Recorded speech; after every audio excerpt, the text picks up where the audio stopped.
Permisa yang diberkati Tuhan, bertemu kembali dalam seri pelajaran Sekolah Sabat. Sebelumnya, mari kita sama-sama berdoa. Bapa kami surga, terima kasih ya Tuhan atas berkat-Mu pada hari ini. Sekarang kami akan belajar firman-Mu, biar Engkau memberkatinya. Di dalam nama Yesus, kami berdoa mengucap syukur padamu. Amin. Pelajaran Sekolah Sabat Rabu 17 Mei 2023, Penciptaan, Hari Sabat, dan Akhir Zaman.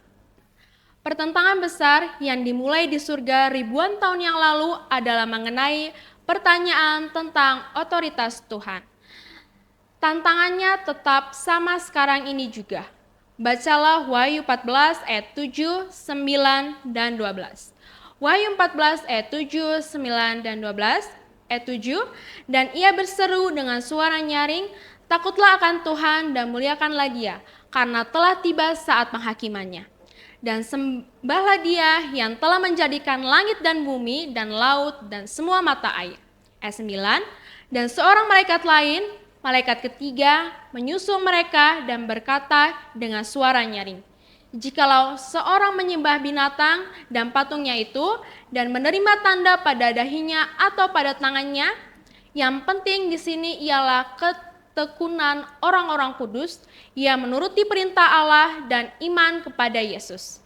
Ringkasanlah ayat-ayat ini dengan melengkapi kalimat pada baris di bawah ini.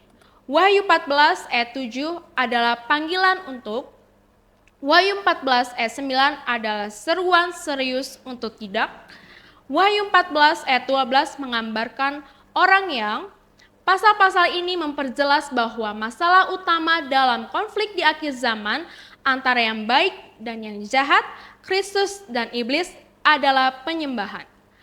Apakah kita menyembah Sang Pencipta atau binatang? Dan karena penciptaan membentuk dasar dari semua kepercayaan kita. Bagaimanapun juga, apakah yang kita percayai yang masuk akal selain Allah sebagai pencipta kita? Sabat hari ketujuh tertanam dalam kisah penciptaan kejadian itu sendiri. Kejadian 2 ayat 1-3. Berdiri sebagai tanda yang kekal dan abadi dari penciptaan itu. Itu adalah simbol paling dasar dari ajaran paling dasar. Satu-satunya hal yang lebih mendasar untuk itu adalah Tuhan sendiri. Oleh karena itu, merebut sabat hari ketujuh berarti merebut otoritas Tuhan. Pada tingkat yang paling utama, yaitu otoritas Dia sebagai pencipta. Hal ini untuk mendapatkan segalanya dan mencabutnya pada inti. Juga sesungguhnya berusaha untuk mengambil tempat Allah sendiri. 2 Tesalonika 2 ayat 4. Tentu saja, masalah sebenarnya di akhir zaman adalah kasih dan kesetiaan kita kepada Yesus. Tetapi menurut kitab suci, kasih ini diekspresikan dalam ketaatan pada perintah-perintah. 1 Yohanes 5 ayat 3, Wahyu 14 ayat 12, dan sabat itu sendirilah di antara perintah-perintah yang berada di belakang segalanya, karena sabat itu sendiri yang menunjukkan Allah sebagai pencipta. Keluaran 20 ayat 8-11. Tidak heran itu akan menjadi simbol luar dari pecahan terakhir antara mereka yang menyembah Tuhan dan mereka yang menyembah binatang itu. Wahyu 14 ayat 11-12. Mempertimbangkan betapa prinsip dan mendasarnya hari Sabat bagi segala sesuatu yang lain. Sulit untuk melihat bagaimana masalah terakhir dari penyembahan kepada Sang Pencipta bisa mengenai hal ini.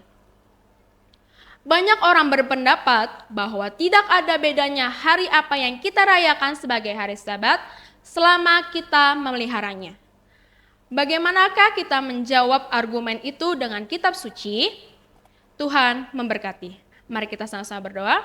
Bapa kami surga, di sini kami sudah belajar firman-Mu. Terima kasih Tuhan, di dalam nama Yesus kami berdoa syukur padamu. Amin.